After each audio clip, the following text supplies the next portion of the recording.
सच्ची मानिए, अगर आपको अध्यात्म की ऊंचाई पर चढ़ना है तो एक शब्द याद कर लीजिए, सहनशीलता।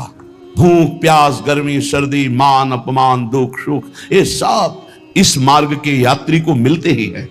और जो इसको सह गया वो जगत पावन करने वाला महात्मा बन जाता है। वो मम भक्ति युक्तो भुवनम पुनात, लोक के लोक को पावन कर सकता है जो भगवान के चरणारविंद में अपने चित्त को अर्पित कर दिया। इसलिए दुख ही हृदय, चाहे जितना दुख पड़े प्यारे, किसी से मत कहो, किसी से मत, चुपचाप मौन होकर सह जाओ। तुम्हारा स्वामी विधान करके तुम्हें दुख भेजा है तो बहुत बड़ा उसमें कोई सुख है। वो मंगल भवन है, तुम्हारा मंगल होने नहीं दे सकता। दिखाई दे सकता है कि अब अमंगल हो गया हमारा, अमुक अमुक अमुक, कुछ नहीं। धैर्य पूर्वक अपने मार्ग में सीधे चलते रहो। उसका विधान आया है, वो दुखद हो या सुखद, सुखद है तो हर्षित मत हो, दुखद है तो शोकित मत हो, आगे बढ़ो। देखो ये अध्यात्म है, ये कमर कस लो कि इस जन्म में मुझे इस भव समुद्र से पार होना ही है। ये जो कमजोर दिल के होते हैं ना, अनुकूलता जहां मिली तो बोले जब से हमने भक्ति शुरू की सब काम चकाचक बन रहे हैं। ये भक्ति का फल नहीं है, भूल मत करना। ये तुम्हारे सुकृत चल रहे हैं इसलिए है। और जिस दिन दुष्कृत का फल आएगा उस दिन भक्ति करते हुए भी कदम रखना मुश्किल हो जाएगा, पग पग पर तुम्हें दुख मिलेगा। ये सिद्धांत को समझ लीजिए तो कभी आप निराश नहीं होंगे, शूरवीर होकर आगे बढ़ते रहेंगे। जो हमारी भक्ति है नई फसल है, और इस फसल की जो आनंद वृत्ति है वो भगवदानंद है, ज्ञानानंद है, अखंडानंद है, प्रेमानंद है। वो ये भोगानंद नहीं है, विषयानंद नहीं कि भगवान की बड़ी कृपा जो चाहो वो भोग मिल गए। ये सुकृतों के फल है। ये सुकृत और दुष्कृत दोनों को यही नष्ट कर दो और निकल चलो भगवान की परम धाम में, जहां नित्य सेवा सुख का आनंद सहचर्या ले रही है। श्रीपाद कह रहे संतर्जयस ताड़यन, कोई मुझे बहुत डांटे भर्त्सना करे और ताड़यन पिटाई भी कर दे, मुझे कुछ कभी शिकायत नहीं करनी प्रभु से। देख रहे हैं ना, वो उन्होंने विधान किया है ना कि इसको पीटो, तो हम चुपचाप पीट लेंगे, किसी से नहीं कहना।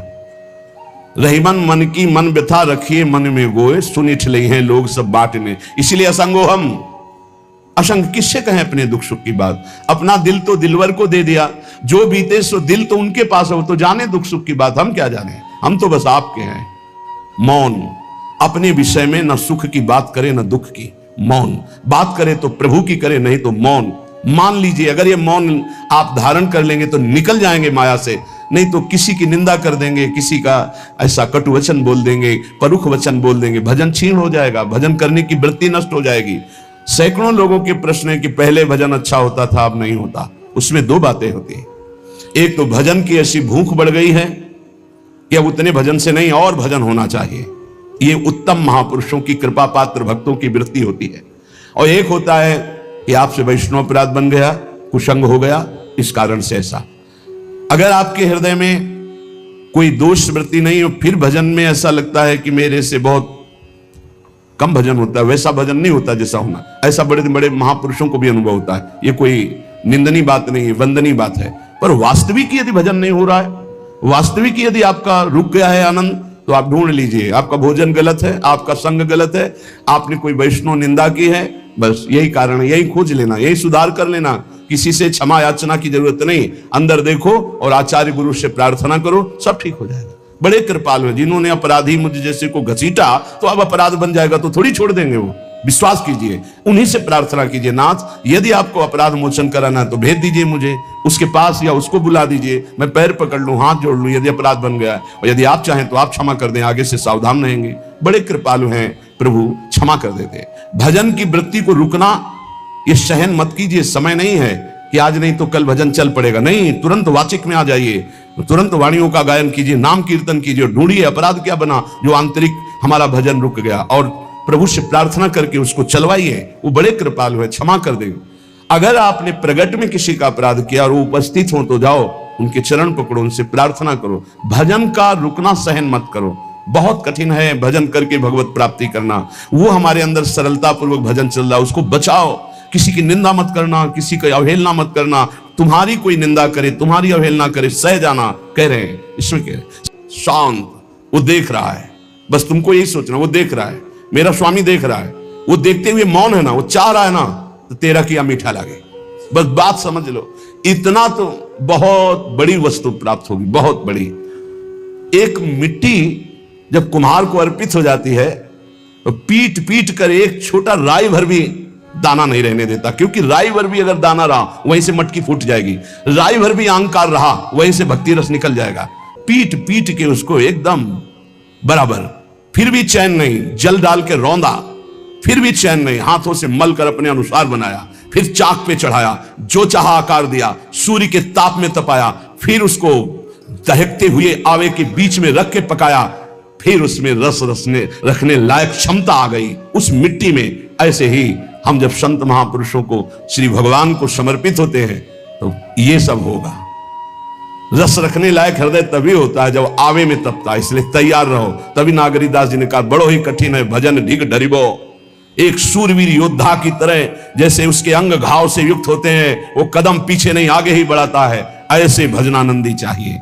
चाहे मुझे चोर कहा जाए, पतित कहा जाए, गाली दिया जाए, मुझे मारा जाए, बांध लिया जाए, तो भी मैं भगवान पर दोषारोपण नहीं करूंगा।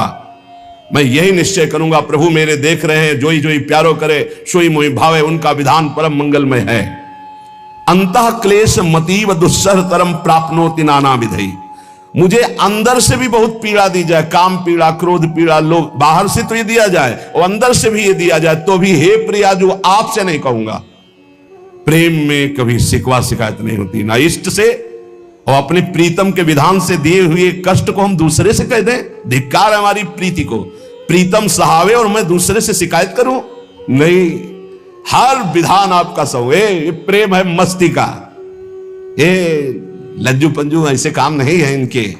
ये तो देखते हैं पैर धर के अगर गर्म लगा तो हटा लेंगे, मत रखना गर्म ही गर्म है। और छाती मजबूत करके कि आग पे चलूंगा तो पैर रखोगे तो चंदन हो जाएगा आग में भी। पूरे जीवन की बात कह रहा हूं, पूरे जीवन की। ये आप हमारी प्रार्थना मान लीजिए, इस मार्ग में चलने पर जो दुख मिले कभी किसी से कहना नहीं, नहीं तो प्रीति में कलंक लग जाएगा, वो तुम्हें प्रभु से हटा देगा। नहीं, रहीमन मन की मन व्यथा रखिए मन में गोए, सुनी चले है लोग सब बाट न लिए। ये भगवत मार्ग शूरवीरों का मार्ग। कभी अपनी अंतर व्यथा को किसी से मत कहो। जीवन में अगर कोई हमें कष्ट दे रहा है तो हमारा कर्म है, ना कि कोई व्यक्ति। ये बिल्कुल सिद्धांत तक चर्चा समझ लो। वही व्यक्ति जो मुझे द्वेष करता, वही व्यक्ति जो मुझे कष्ट और दंड देता, वही व्यक्ति प्रणाम करके छाती से लगाकर आंसुओं की धारा से अभिषिक्त किया, तो वो व्यक्ति था या कर्म? जब कर्म भोग हो गया तो वही हृदय से लगा के अश्रुधारा से क्षमा कीजिए, बहुत ऐसा नहीं नहीं, आप तो बड़ी कृपा की। व्यक्ति कभी कष्ट नहीं देता, मेरा कर्म उसके ऊपर सवार होकर मुझे दंड देता, इसलिए मैं किससे कहूं? अपनी जबान से दांत कट जाए तो किससे कहूं? ये जो दांत, इससे जबान हमारी पीड़ा को किससे कहूं? अब अपने हाथ से चोट लग जाए किसको कहूं? ऐसे सब आत्मस्वरूप हैं, हमारा कर्म ही उनके ऊपर सवार होकर हमें दंड दे रहा है। इसलिए भाई, श्रीपाद का सिद्धांत जो कह रहे कि अगर भगवत प्रेम प्राप्त करना है तो मुंह बंद। 22 बाजार में कोड़े मारे गए, एक बार भी श्री कृष्ण से नहीं कहा। पूज्य भाई जी महाराज के जीवन कष्टमय, कभी श्री कृष्ण से नहीं। बाबा नहीं सह पाए, बाबा ने श्री कृष्ण से कहा, श्री कृष्ण चंद्रजू से, ये क्या है, इतना कष्ट क्यों दे रहे हो उनके शरीर को? मुस्कुरा दिए, बोले मैं नहीं दे रहा हूं, ये तुम्हारे कर्म का फल भाई जी भोग रहे हैं। ऐसा? बोले हाँ। सीधे अस्पताल गए, भाई जी से कहा, ये आप हमारा प्रारब्ध क्यों भोग रहे हैं? तो कहा, आज ये कौन सा खेल रच रहे हो बाबा, क्या बात कर रहे हो? जीव का अपना कर्म भोगना होता है या किसी और का निजीकृत कर्म भोग? तो उनका आप हमको बहका नहीं सकते, हमें परम तत्व से पता चला है कि आप हमारे कर्म। तो हंस दिए भाई जी और बोले, देखो हमें कोई फर्क नहीं पड़ता, आपको फर्क पड़ जाता। आप चढ़ो, जिस साधना की चढ़ाई पर चढ़ रहे हो चढ़ो, मंगलमय श्री कृष्ण तुम्हारी यात्रा को पूर्ण करें। हम तो अस्पताल में पड़े पड़े प्रिया प्रीतम के साथ खेल रहे हैं, कोई फर्क नहीं पड़ रहा। ये बड़े महापुरुषों ने अपने कष्ट की तो बात जाने दो, दूसरों के कष्टों को लेकर भोगायो। हम जरा सा कष्ट आ जाए तो बोले हमारी अंदर श्रद्धा थी अब खत्म हो रही क्योंकि कष्ट आने लगा। उसमें भगवान का क्या दोष है? वो तो बड़े कृपालु हैं कि ऐसे पापात्मा होने पर भी मुझे महात्माओं का संग दिया, धाम का वास दे रहे, नाम जपवा रहे। अब हमारे पूर्व प्रारब्ध हमें कष्ट दे रहे हैं, इस समय भी वो हमें दुलार कर रहे हैं। जीव समझता नहीं, केवल दोषारोपण भगवान और भगवत मार्ग पर कर देता है। इसलिए उपासक को अंतः क्लेशमतीव दुस्सह तरम, ये जो आप काम क्रोध से जल रहे हो ना, ये तपस्या है, इसका बहुत बड़ा लाभ मिलेगा। और अगर भोग रहे हो ना, गिर रहे हो, पतित हो रहे हो, तो वो सुख नहीं है, वो शांति नहीं, वो विश्राम नहीं है। तो एक बात ध्यान रखना, इस शब्द को याद रखना। ऐसे रहने पर भी हमारे द्वारा जो भी वो हमारे स्वामी ऐसे लेते हैं, जन अवगुण प्रभु मान न काऊ, दीन बंधु अति मृदुल स्वभाव। कल शाम के पूज्य परमहंस राम मंगलदास जी की वाणी का चिंतन हो रहा था, उसमें कह रहे कि जो 30 मिनट भगवान नाम कीर्तन कर लेता, मेरी बात पर विश्वास रखना हो, उसको भगवत प्राप्ति होगी। 24 घंटे में 30 मिनट नाम कीर्तन कर लेता है और अन्य समय विस्मरण रखता है, तो 30 मिनट का नाम कीर्तन उसे भगवत प्राप्ति करा देगा। तुम्हें जो पाठ प्रिय हो, 30 मिनट पाठ कर लोगे, भगवत प्राप्ति हो जाए। और बहुत पहुंचे हुए महापुरुष जिनके चरणों में अपार श्रद्धा है, आप लोग तो रात दिन लगे, आपको भगवत प्राप्ति नहीं होगी। चूक हो जाएगी तो जन अवगुण प्रभु मान न काऊ, दीन बंधु अति मृदुल स्वभाव। अग्नि की ज्वाला के समीप रुई का पहाड़ कितनी देर टिकेगा, कितनी देर टिकेगा, उसके ताप में झुलस जाएगा। ये अग्नि की ज्वाला है भगवान नाम कीर्तन, भगवत यश गुणगान। तो जैसे किसी को लगे कि वो नाम जब भी करता है रुचि पूर्वक पाप करता है, असंभव। नाम जापक रुचि पूर्वक पाप कर ही नहीं सकता, उसका हृदय जलेगा पक्का। आप जब करके देख लीजिए, आप जब कीजिए नाम और फिर आपसे पाप जब बनेगा तो आप फिर हालत अपनी देख लीजिएगा, बार बार हृदय जलेगा, नहीं नहीं नहीं। तो एक दिन वो नहीं सिद्ध हो जाएगा और आप निर्विकार हो जाएंगे। इसलिए अंतः क्लेश, अगर बुद्धि मति हो, अति अंदर क्लेश आ रहा है, कभी काम आ रहा है, कभी क्रोध आ रहा है, कभी लोभ आ रहा है, कभी मोह आ रहा है, ये आता रहेगा जब तक भगवत साक्षात्कार नहीं होगा। ऐसा मत समझो कि 2-4 महीने जब करेंगे तो हम सिद्ध हो जाएंगे, ये आता रहेगा। ये बहुत भागवतिक शक्ति से संपन्न है विकार, कोई साधारण नहीं है कि तुम माला जपोगे वो नहीं आएगा, माला जपते समय ही आएगा वो। ये भागवतिक शक्ति से संपन्न, काम क्रोध लोभ मोह तब त्रिभुवन को परास्त कर रहे हैं। ये भगवान के पावर से शक्तिमान है। तुम्हारा अहंकार जब गलित हो जाएगा तो इनका आना ही बंद हो जाएगा। जब तक अहंकार रहेगा तब तक ये आते रहेंगे। तो जो तुम्हारे अंदर जलन हो रही, मत कहो किसी से, सह जाओ, यही तपस्या हो जाएगी, यही भगवान की प्राप्ति का हेतु हो जाएगा। प्रभु के लिए थोड़ा कष्ट सहकर आप आगे बढ़कर देखिए वो कितना आपको प्यार देते हैं। यही कष्ट सहना है, आंतरिक विकारों को सहना, बाहरी प्रहारों को सहना, कभी किसी से ना कहना, ये भक्तों का स्वभाव। मौन, इसीलिए वाणी से मौन, कुछ ना बोलना। आपको जितना कष्ट है उससे बड़ा सुख है कि नहीं, अंदर देख लीजिएगा तो इसी से अनुमान लगा लीजिए। जितना बड़ा कष्ट उससे कई गुना बड़ा सुख भगवान देते हैं, तभी वो उनका यश गाते रहते हैं। ऐसे थोड़ी होता है कि हमारे भगवान का हम भजन करते, हमारे साथ न्याय नहीं हुआ। न्याय तो सही बात नहीं हुआ, नहीं तो तुम्हारी दुर्गति हो जाती है। सही बात में उन्होंने न्याय नहीं किया, पक्षपात किया है तुम्हारा। अगर वो सही न्याय करते तो ईमानदारी से कहते हैं, केवल नरक के कीड़ा ही बनना पड़ता और कुछ नहीं है। खूब देख लो, डबल चेहरा होता है। एक सामने का चेहरा देख रहे हो और एक एकांत का चेहरा होता है, डबल चेहरा होता है। और भगवान डबल रखो चाहे तिबल, सब देखते हैं। सब हम बैठे हुए देख लो ईमानदारी से वृंदावन की भूमि में। एक चेहरा है जय श्री राधे, और एक चेहरा है जो राक्षस है अंदर बैठा। देख लो, अंदर देख लो, बिल्कुल इस समय सीसी कैमरे में हो, अंदर देख लो, एक राक्षस बैठा है। और उस राक्षस ने जो जो करवाया, आप लिखो रजिस्टर में, तुम्हें याद है जितना। और इसके बाद आप न्यायाधीश बनो, फिर आपकी क्या दुर्गति होती उसका। इससे ऐसे होता है, हे प्रभु, तभी त्राहिमाम मचता है। तब उनकी कृपा नजर आती है कि बोले भगवान ने न्याय नहीं किया। हम कहते सच्ची बात तुम कह रहे हो प्यारे, न्याय नहीं किया इसीलिए बचे हुए हो। अगर वो न्याय कर देता, पक्षपात ना लेता तुम्हारा, तब तुम्हारे होश उड़ते। चाहे जो कोई हो, अपना रजिस्टर जांच के देख लो। इसलिए कहते हैं कि सबकी जीवनी शुक्ल पक्ष की लिखी जाती है, कृष्ण पक्ष की तो केवल उसी की छाती जानती, दूसरा नहीं। हृदय में जितने विकार, हृदय में जितना अंधकार, हृदय में जितना कूड़ा करकट, वो तो हम जानते हैं कि हमारी स्वामिनी की कृपा ने कितना निर्मल किया है। तब उनकी स्वामिनी जू मुझ जैसे अपराधी के अपराधों का विस्मरण करके आप ऐसी कृपा। तो आपको लगता है कि संतों की एक दैन्य भाषा होती है, नहीं, ईमानदारी से संत कभी झूठ नहीं बोलते। जैसे कह रहे हैं कि मौसम कौन कुटिल खल कामी, तो अंतर यह होता है कि आंख में जैसे थोड़ा पड़े तो बहुत बुरा लगता है, और पीठ में इतना बड़ा तिनका चला जाए तो कुछ समझ में नहीं आता। संतों का हृदय आंख जैसा होता है, थोड़ी सी भी गलती में हाय हाय मच जाता है, धिक्कार है तुम्हारे जीवन को। अपने को तुम क्या समझते हो, क्या है तुम्हारे अंदर विचार। और जो मलिन अंतःकरण वाला था, भारी भारी पाप करके भी उसको पश्चाताप नहीं होता। संत जनों को एक पाप की जरा सी वृत्ति की आभास स्फुरना, वो पूरा पाप नजर आने लगता है उनको, क्योंकि इतना निर्मल हृदय होता है। तो सच्ची कहते हैं कि जैसे घोड़ों की लगाम पकड़े हुए श्री कृष्ण अर्जुन की बैठे हैं, ऐसे अपने भक्तों की लगाम पकड़कर बैठ जाते हैं, तो यात्रा अध्यात्म की ऊंचाई की चलती, किसी की सामर्थ्य नहीं। इसलिए सब भक्त ऐसे तो आपको मिलेंगे। जहां सामर्थ्य की बात है वहां केवल श्री भगवान की कृपा है। इसलिए बाहर की पीड़ा और अंतर की पीड़ा अपने प्रीतम के द्वारा दी हुई मानकर सह जाओ, तो आगे प्रीतम तुम्हारा स्वागत करने के लिए खड़े, पक्का समझ लेना, पक्का। और वो देंगे ये पीड़ा। क्यों देंगे? इसी पीड़ा में पता चलता है कि तुम्हारे मन की सुई किधर जा रही है। हमने एक संत भगवान को देखा, 22-23 वर्ष पहले वृंदावन में कच्चा मार्ग था, एक बोरा रखते थे, ऐसे पागलों जैसा भेष था।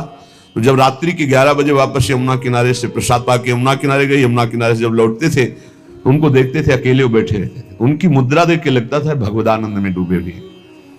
नजदीक बैठे, बोरा उठाया, चल दिया। अमित पीछा छोड़ने वाले थे नहीं, पीछे तो उनका क्या बात है, क्यों पीछे हो? अब संत वेश हमारा भी तो मर्यादा से ही बोलेंगे, वो कुछ नहीं, केवल जानना चाहते हैं आपको। तो कालीदय की इधर एक तमाल का पेड़, जो श्वेत रंग का एक वृक्ष है, उसका मुझे नाम नहीं याद आ रहा, गुलर जैसा, और वो तमाल में लिपटा हुआ अब भी है। दाहिनी तरफ है ये जो खाली जगह पड़ी ऊंची, जो अपने दाहिनी तरफ बर्फ फैक्ट्री के आगे जाते हैं, उसी के नीचे बैठे हैं। तो हमने पूछा, आपकी स्थिति देखकर मुझे लगता है आप हर समय भगवदानंद में डूबे रहते हैं। बोले जब लगता है तो प्रश्न क्यों करते हो? हमको आपकी वेशभूषा देखकर। तो बोले जगत से बचने के लिए ये वेशभूषा है। एक बोरा से, जैसे कोई बीनने वाले होते हैं, कबाड़ बीनने वाले, ऐसे बोरा ऐसे रखे थे, गमछा लगाए हुए थे, पूरा शरीर खुला, कोई साधु का वेश नहीं, कोई चिन्ह नहीं, और उनकी स्थिति भगवदानंद में थी। उनका ये किसके उपदेश, किस मार्ग के उपदेश, किस इष्ट की आराधना से आपको ऐसी स्थिति प्राप्त हुई? बोले प्रथम पूज्य श्री स्वामी राम सुखदास जी महाराज का सत्संग हुआ, इष्ट देव श्री कृष्ण, इष्ट ग्रंथ गीता, उसी की कृपा से मुझे ऐसा, मैं भारत के हर तीर्थों में वास करता हूं, भ्रमण करता हूं, असंग रहता हूं, और यही वेशभूषा रहती है। बड़ा अंदर से तो भोजन प्रारब्धवशात जो सामने आ जाता है उसे पा लेता हूं, नहीं आता भूखा रहता हूं। तो अगर हम मधुकरी ले आवे कभी आप जिससे, तो पालेंगे? बोले दे देंगे, तो पालेंगे। दूसरे दिन मधुकरी लेकर, तो रोज हमारी उनके चरणों में श्रद्धा, क्योंकि उनका रहना और चिंतन, दोनों रहनी और चिंतन बड़ी प्रशंसनीय। जो वीतराग परमहंसों के अक्षर सा वैसे, कुछ पास नहीं, केवल बोरा, वो नाटक के लिए बोरा की कोई समझे कबाड़ बिनने वाला, और एक गमछा से रंग बिरंगा, बस कुछ नहीं, कोई भागवतिक चिन्ह नहीं। एक दिन देखा वो पड़े मक्खियां भिन भिना रही, तो नजदीक गए, क्या होगा? कहा चुप जाओ। इनका बोली ना, बोले वमन और शौच दोनों हो रही है, शरीर बिगड़ गया है, तो हमका औषधि के लिए हम व्यवस्था, बोले इसलिए कह रहा हूं आप बच जाइए। हमका हमें बता तो दीजिए क्यों नहीं? तो बोले आया हुआ प्रारब्ध है, इसको हंस के भोगना है। ऐसे कोने में साइड में ऐसे पेड़ के किनारे पड़े, 2-4-10 दिन जो भी व्यवस्था उनकी बनी, फिर वो हमको दर्शन नहीं मिले, अन्य तीर्थों में चले गए होंगे। ऐसा महापुरुष, क्या हम अपने शरीर को इतना प्यार करें कि भगवान से श्रद्धा हो जाए, भक्ति मार्ग में हम लड़खड़ा जाए, फिर सत्संगी किस बात का? ये पक्का समझ लीजिए, ये जो भगवत मार्ग है ये शूरवीरता का मार्ग है, सहन करने का मार्ग है। जितने भी महापुरुषों के चरित्र हैं आप पढ़ करके देख लीजिए, भगवान के चरित्र से भी ज्यादा लाभ भक्त चरित्र सुनने से इसलिए होता है कि हमको लगता है कि हमारे जैसा जन्म लेकर इतना कष्ट सहकर इस ऊंचाई पर पहुंचे, ये बड़ी बात है कि वो जीवत्व से हमारी तरह पैदा होकर ईश्वत्व को जाता है। इसलिए भक्त चरित्र में विशेष बल हमको प्राप्त होता है। क्या क्या कष्ट सहते, और आप खुद देख लीजिए,